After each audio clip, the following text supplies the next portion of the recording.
Bonjour à tous, bienvenue à cette séance. Aujourd'hui, nous aurons la chance de découvrir la faculté de pharmacie. Mon nom est Michèle Glémaud, je serai l'animatrice de cette entrevue. Je vous rappelle que plusieurs événements se déroulent jusqu'au 17 décembre. Pour connaître la programmation, consultez le site des rendez-vous des futurs étudiants. Avant de débuter, je dois vous partager quelques précisions. Votre micro et votre caméra seront fermés pour toute la durée de l'entrevue. L'entrevue est d'une durée de 15 à 20 minutes. N'hésitez pas à utiliser la section questions et réponses au bas de la fenêtre pour poser des questions. Un modérateur est présent pour répondre par écrit à vos questions. Aujourd'hui, nous avons une étudiante, une diplômée et un représentant qui répondront à quelques questions que j'ai pour eux. Chers invités, je vous laisse vous présenter. Je vais commencer par Ariane. Bonjour tout le monde, moi j'appelle Ariane Blanchet, je suis une étudiante en 3e année au baccalauréat en sciences en biopharmaceutique. Maëva. Bonjour, je m'appelle Maëva Blot. Moi, je suis diplômée du PharmD récemment de cette année de 2021. Puis, je suis également en train de faire ma maîtrise en pharmacothérapie avancée en ce moment. Nathalie. Bonjour tout le monde, mon nom est Nathalie Letarte, je suis pharmacienne de formation. Je suis diplômée aussi de l'Université de Montréal de la faculté de pharmacie. Je suis professeure, je travaille comme pharmacienne en oncologie et je suis aussi vice-doyenne aux études en pharmacie et à la vie étudiante ici à la faculté. Merci, mesdames. La première question va être pour toi, Ariane. Qu'est-ce qui t'a attiré vers l'Université de Montréal et en particulier pour ton domaine d'études? Oui, ce qui m'a attirée, c'est surtout le fait que c'est une université reconnue qui offre une multitude de programmes vraiment dans diverses sphères. Ça m'offre aussi beaucoup d'activités. L'université va offrir beaucoup d'activités parascolaires, et surtout qu'elle est située à Montréal, qui est une ville avec une vie étudiante super développée.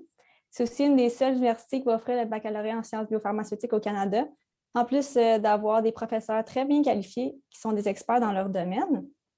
Le baccalauréat aussi va offrir un bon mélange entre plusieurs matières comme la chimie, la biologie et les mathématiques et va nous permettre d'explorer une variété de sujets comme la recherche fondamentale, la réglementation, l'économie, pour finalement s'orienter dans ce qui nous intéresse le plus. Donc, c'est vraiment un suivi dans le développement du médicament du début jusqu'à la fin. Ce programme, c'est vraiment une bonne préparation pour le travail dans l'industrie, autant du point de vue des entreprises qu'au gouvernement. Donc, c'est vraiment un bon mélange pour se lancer dans ce milieu-là. Merci beaucoup, Ariane. Nathalie, selon toi, c'est quoi les qualités et les compétences que devrait posséder un étudiant pour bien réussir à la faculté de pharmacie? Bien, on forme à la faculté de pharmacie des pharmaciens et également des professionnels qui vont travailler en développement du médicament. Donc, ce que ça prend, premièrement, c'est le goût de travailler avec les gens parce qu'on va travailler beaucoup en équipe pendant les programmes, mais aussi après. Ça prend une bonne dose d'empathie. On travaille avec des patients à longueur de journée qui ont toutes sortes de maladies, de problèmes de santé. Et ça prend tout ce qui est curiosité scientifique. Ça prend une rigueur scientifique. Vraiment, on est un peu... on vulgarise beaucoup les traitements aux patients, donc il faut bien comprendre ça, bien comprendre les traitements. Donc, je vous dirais, il faut aimer les gens, il faut aimer la science, il faut être curieux, il faut aimer communiquer aussi. Et ce sont tous des compétences qu'on évalue aussi dans nos différents programmes. Merci. Alors, Maëva, maintenant, peux-tu nous parler un peu de ton environnement de travail? C'est quoi un peu le milieu où tu évolues en tant que diplômée? Oui, donc moi, j'évolue dans 3 domaines comme travail. C'est sûr que vu que je suis en train d'étudier à la maîtrise en pharmacothérapie avancée, je travaille peu, mais je peux vous dire un peu c'est quoi les milieux où est-ce que je travaille. Donc, le premier milieu, c'est l'hôpital. Là-bas, je travaille surtout à la distribution. Donc, ça consiste à regarder les ordonnances qui nous parviennent à la distribution, regarder si c'est sécuritaire pour le patient, s'il n'y a pas d'interaction ou s'il y a des choses qui devraient être surveillées. Proposer aussi des changements si jamais on voit que ça ne fonctionne pas. Puis, il y a aussi une autre partie où est-ce qu'on va valider des produits qui sont injectables. Donc, regarder si le bon produit a été préparé, si la date d'expiration est adéquate selon la littérature puis selon les propriétés du médicament en tant que tel. Puis aussi, faire un peu de contenant-contenu, donc s'assurer qu'on a le bon produit dans le bon sac, par exemple. Donc, ça, c'est au niveau pharmacie d'hôpital. Puis, au niveau pharmacie communautaire, là, c'est vraiment quand on va aux Jean Coutu, aux pharmacies, puis là, on a nos pharmaciens qui nous donnent des conseils, que ce soit des conseils de médicaments en vente libre. Quelqu'un s'est fait mal, aimerait ça savoir qu'est-ce qu'on fait pour pour la gestion de la douleur ou est-ce que c'est nécessaire de se rendre aux urgences? Est-ce que c'est nécessaire d'aller en clinique médicale? Donc, on aide à orienter un peu les patients vers les ressources de santé. On va aussi valider des ordonnances. On va émettre des opinions aux médecins pour optimiser la pharmacothérapie des patients. Puis, on va faire énormément de communication dans notre équipe parce que quand on est pharmacienne communautaire, on a quand même une équipe constituée de techniciens aussi. Donc, eux, ils nous aident beaucoup et nous aussi, on va les aider pour avoir les meilleurs soins aux patients. Puis, on va aussi gérer un peu là, tout ce qui est au niveau des pauses, des questions pour les techniciens. On devient comme un peu un leader dans le laboratoire. Puis, l'autre domaine aussi que je fais, mais ça, c'est vraiment moins depuis que j'ai recommencé à étudier, c'est la recherche. Donc là, j'ai comme différents contrats où est-ce qu'on m'approche pour une question de pharmacie ou mon opinion, puis je réponds par rapport à ça. Donc, ça, c'est les 3 milieux dans lesquels j'évolue en ce moment. C'est très diversifié. C'est très intéressant de t'entendre parler de tous les domaines où on peut évoluer en tant que pharmacienne. Merci beaucoup, Maëva. Ariane, c'est quoi les compétences que tu as développées qui te sont utiles pendant tes études, mais également peut-être dans ta vie personnelle? Ben oui, le baccalauréat m'a permis à développer beaucoup d'autonomie et de discipline parce qu'on est vraiment moins encadré qu'on peut l'être au cégep ou dans les études qu'on aurait pu faire avant l'université. Surtout, on a beaucoup développé notre sens de l'organisation et des responsabilités, sachant qu'on a beaucoup de travaux à remettre dans un certain temps donné. Puis des fois, c'est des travaux d'équipe, puis parfois, c'est de la gestion avancée dans nos projets. Puis on peut aussi développer des expériences vraiment concrètes dans le domaine par les stages qui nous sont offerts. Fait que ça nous permet de développer notre esprit critique puis mettre en application tous les apprentissages qu'on a acquis pendant les années qu'on va avoir passées à l'université. Très intéressant. Ariane, tu as parlé de stages. Est-ce que dans le cadre du programme, vous avez des stages? Je me permets de faire un petit oui. à ce volet-là que tu as parlé. Oui, à la session d'hiver, en 3e année, on a la possibilité de prendre un stage en milieu de travail ou même un stage à l'université elle-même. Donc, c'est vraiment une option. On peut aussi faire des cours, mais l'option du stage est très populaire. Ah, merci beaucoup. Nathalie, est-ce que tu pourrais me parler des projets qui se passent dans votre faculté qui ont un impact dans les sociétés? Oui, bien, en fait, je pense que la pandémie, dans les dernières années, a vraiment démontré l'importance du médicament, l'importance de la découverte des nouveaux traitements, l'importance de la santé publique aussi, du rôle du pharmacien. Donc, à la faculté, il y a tout un volet recherche aussi. On a des professeurs qui font de la recherche sur les médicaments, que ce soit en développement du médicament pour découvrir des nouvelles formulations, pour trouver des vaccins, pour trouver des traitements. Donc, il y a beaucoup de recherche qui a eu lieu de ce côté-là.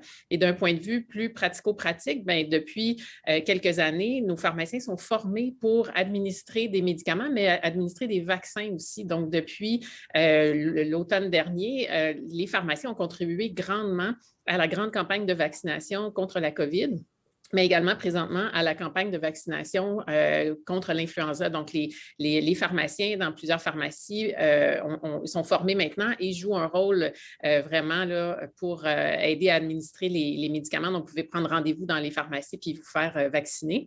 Puis également, toutes les notions de santé publique puis du rôle de première ligne du pharmacien, bien, ça a été vraiment démontré là, pendant la pandémie. Les pharmaciens répondent à beaucoup de questions sur le terrain, font beaucoup de prévention sur la santé. Donc, ça a été vraiment un gros impact. Donc, on se rend compte que les pharmaciens et les professionnels qui travaillent en développement du médicament ont un rôle vraiment important à jouer dans la société. Là, c'est très concret. On le voit rapidement, l'effet. Oui, tout à fait. C'est ce que la pandémie nous fait découvrir, l'interdisciplinarité des professions de la santé. Oui, définitivement. Ouais. D'ailleurs, si je ne me trompe pas, Nathalie, il y a un cours qui vise sur l'interdisciplinarité dans le cadre du programme de PharmD. Oui, effectivement, ça regroupe plus d'une dizaine de facultés d'étudiants qui sont dans différentes facultés, donc médecine, sciences infirmières, pharmacie, physiothérapie, ergothérapie, travail social. Donc, c'est vraiment un cours interdisciplinaire. Puis les étudiants font des activités pendant leurs 3 ans avec des étudiants de d'autres facultés et c'est vraiment très, très intéressant parce qu'ils apprennent à connaître le rôle de chacun pour mieux, après ça, arriver en stage puis arriver sur le milieu du travail puis connaître les rôles et responsabilités de chacun. Ah, très intéressant. Maëva, je reviens à toi. Peux-tu me dire où sont rendus tes collègues qui ont étudié avec toi? Dans quel milieu qu'ils évoluent? Est-ce que c'est des milieux différents de ce que tu nous as parlé tantôt?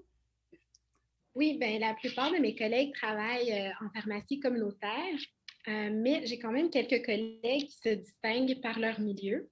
Donc, j'en ai une qui travaille comme conseillère médicale de terrain. Donc, ce qu'elle fait, elle, c'est dans une compagnie pharmaceutique. Elle va aller rencontrer des médecins, rencontrer des pharmaciens pour leur parler des nouveaux produits pharmaceutiques qui sont arrivés. Elle va présenter aussi dans des conférences. Avant la COVID, l'un de ses avantages de ce travail-là, c'était de voyager davantage là, pour aller voir qu'est-ce qui se fait dans les autres pays. Mais maintenant, elle est un peu plus chez elle en télétravail.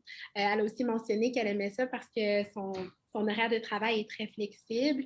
Comme par exemple, en été, ça va arriver très souvent qu'elle travaille moins que 40 heures par semaine, alors qu'en octobre et en novembre, ça, c'est des gros mois pour elle. Donc là, elle travaille plus que 40 heures par semaine pour satisfaire les objectifs professionnels de la compagnie. Puis elle aime beaucoup ça parce qu'elle trouve que c'est un travail qui est très indépendant, puis c'est elle un peu qui planifie sa journée de travail. Ensuite, j'ai une autre amie qui, elle est propriétaire de contenu, disons. Donc, elle travaille dans une compagnie de technologie de la santé qui vend un logiciel de collecte de données pour les pharmaciens.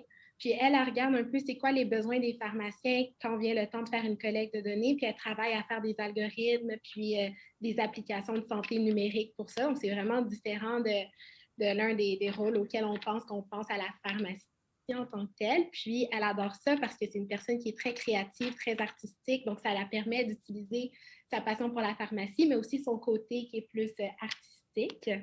Puis finalement, j'ai un autre ami qui, lui, est parti dans le Grand Nord travailler avec les communautés autochtones. Donc, lui, il m'expliquait que son rôle de pharmacien est élargi là-bas. Il y a quand même beaucoup d'ordonnances collectives qui lui permettent de donner certains médicaments aux patients ou même aussi de réviser des ordonnances collectives. Donc, ça va permettre aux infirmières de donner des médicaments aux patients de manière indépendante. Puis, lui, l'un des plus gros avantages que lui voyait, c'est qu'il travaille 8 mois par année, puis il y a 4 mois de vacances par année. C'est sûr que ça, c'est un gros avantage par rapport aux autres domaines. Puis, il trouve aussi que c'est super bien parce que ça lui permet d'approfondir certaines connaissances. Lui, il n'a pas poursuivi avec la maîtrise en pharmacothérapie avancée, mais comme c'est une région éloignée où est-ce qu'il y a moins de ressources, il travaille quand même un peu dans le milieu hospitalier, puis aussi dans le milieu communautaire. Il y a comme une formation qui se fait au jour le jour là-bas là, pour aider les communautés qui s'y trouvent. Mon Dieu, c'est encore une fois, Maëva, tu nous montres toute la diversité de chemins dans lesquels on peut se diriger après une formation en pharmacie. Merci beaucoup. Ariane, qu'est-ce qu'on peut te souhaiter pour la suite de tes projets après les études? Oui, bien, j'aimerais juste avoir des belles opportunités d'emploi grâce à l'expertise que je vais avoir acquis pendant mes années, puis bien profiter du réseau professionnel que j'ai pu me faire à l'université. Puis finalement trouver un métier qui va vraiment me passionner, en plus de continuer à développer mes connaissances dans le domaine, puis en espérant faire une différence dans le milieu scientifique. Ah, c'est très, très bien. Mais je pense qu'avec ce que Maëva nous dit, on voit que les possibilités sont presque à l'infini. Ouais. On va te le souhaiter, en effet, de trouver ta place dans ce beau monde. Nathalie, si on avait un mythe à défaire sur les études à la faculté de pharmacie, qu'est-ce que ce serait et aussi c'est quoi le message que tu aimerais passer à nos futurs étudiants? C'est une très bonne question. Il y a plusieurs mythes sur le métier de pharmacien, mais un des mythes, c'est qu'avant, le pharmacien comptait des pilules. C'était ça, son travail dans tous les jours, il comptait des pilules. Mais comme Maëva l'a dit, effectivement, ça a beaucoup changé. Maintenant, on forme les pharmaciens à faire vraiment beaucoup plus d'activités. Les lois ont été modifiées dans les dernières années. On peut prescrire des médicaments, on peut administrer des médicaments, on peut prescrire des tests de laboratoire, faire des suivis. Donc, vraiment, la formation, elle est très complète. On a rajouté beaucoup de ces nouvelles activités-là et c'est comme sans fin tout ce qu'on peut faire là, sur le marché du travail. Donc, c'est pas vrai qu'on est limité à un travail technique. Puis, par rapport aux sciences pharmaceutiques, bien, en fait, le Grand Montréal a vécu beaucoup de changements au niveau de l'industrie pharmaceutique dans les dernières années. Mais ce n'est pas vrai qu'il n'y a plus d'industrie pharmaceutique à Montréal. Il y a des grandes pharmas qui ont quitté, mais il y a beaucoup de biotech, de petites compagnies et c'est très effervescent. Donc, on peut quand même aller travailler en industrie pharmaceutique, en recherche dans le Grand Montréal. Là, c'est très, très dynamique et il y a beaucoup de partenariats. Puis, comme Marianne le mentionnait, il y a des stages qui se font dans ces entreprises-là. Donc, les étudiants qui vont travailler dans ces milieux-là, souvent vont se faire offrir un emploi là, à la suite de leur stage, puis ils vont débuter leur carrière là-dedans. Donc, les possibilités sont vraiment infinies, autant en sciences pharmaceutiques qu'au PharmD.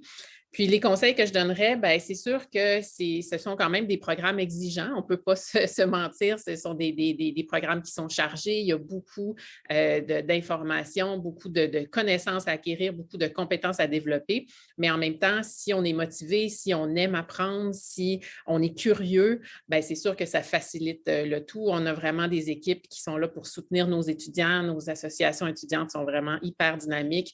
Il y a plusieurs activités. On est là pour le bien-être des étudiants aussi, pour le soutien à la réussite. Donc, on a vraiment des belles opportunités. Donc, si vous êtes travaillant, curieux, que vous aimez travailler avec les gens, que vous aimez travailler en équipe beaucoup, bien, la faculté de pharmacie, c'est probablement un bon endroit pour vous.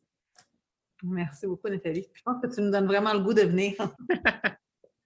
Maëva, est-ce qu'en débutant tes études à la faculté de pharmacie, est-ce que tu avais une vision claire d'où tu serais aujourd'hui? Est-ce que tu étais capable de voir, de voir un peu où est-ce que tu serais aujourd'hui? C'est sûr que je savais que j'allais faire ma maîtrise en pharmacothérapie avancée pour pouvoir travailler dans les hôpitaux, mais je ne savais pas que j'allais pouvoir diversifier autant ma pratique, comme autant en communautaire, autant en pharmacie à l'hôpital, autant en recherche. Puis je pense qu'il y a tellement de différentes opportunités pour les pharmaciens. Puis moi, je suis quelqu'un qui aime la diversité. J'aime ça me garder occupée, mais j'aime ça faire différents travaux en même temps aussi. Donc, ça m'a quand même surpris de voir les différentes possibilités là, en pharmacie. Merci beaucoup. C'est ce qui conclut l'entrevue. Merci énormément, Ariane, Maëva et Nathalie, pour vos partages. C'était très riche de découvrir ce qui se passe autour de la faculté de pharmacie. Merci également à vous, à tous les participants à la maison, de votre attention et de votre présence aujourd'hui. L'entrevue sera disponible pour rediffusion sur la page vidéo sur demande du site de l'admission. Nous tenons également à vous rappeler que les entrevues de la montagne se poursuivent jusqu'au 17 décembre. Alors, n'hésitez pas à aller voir sur notre site Internet et vous inscrire à d'autres activités si vous le souhaitez. Cet hiver, il y aura également des séances d'information qui vous seront offertes afin de découvrir plus particulièrement les programmes. Ce serait peut-être l'occasion idéale pour vous de poser des questions à des responsables de programme. Et en attendant, si vous voulez en savoir plus sur les programmes, consultez le site admission.umontréal.ca et notre page vidéo sur demande. Également, on vous encourage à nous suivre sur Instagram à @umontréal.futurétudiant où plusieurs de nos ambassadeurs de différents programmes vous partagent leur expérience à l'Université de Montréal. Alors, encore une fois, merci à tout le monde et à bientôt.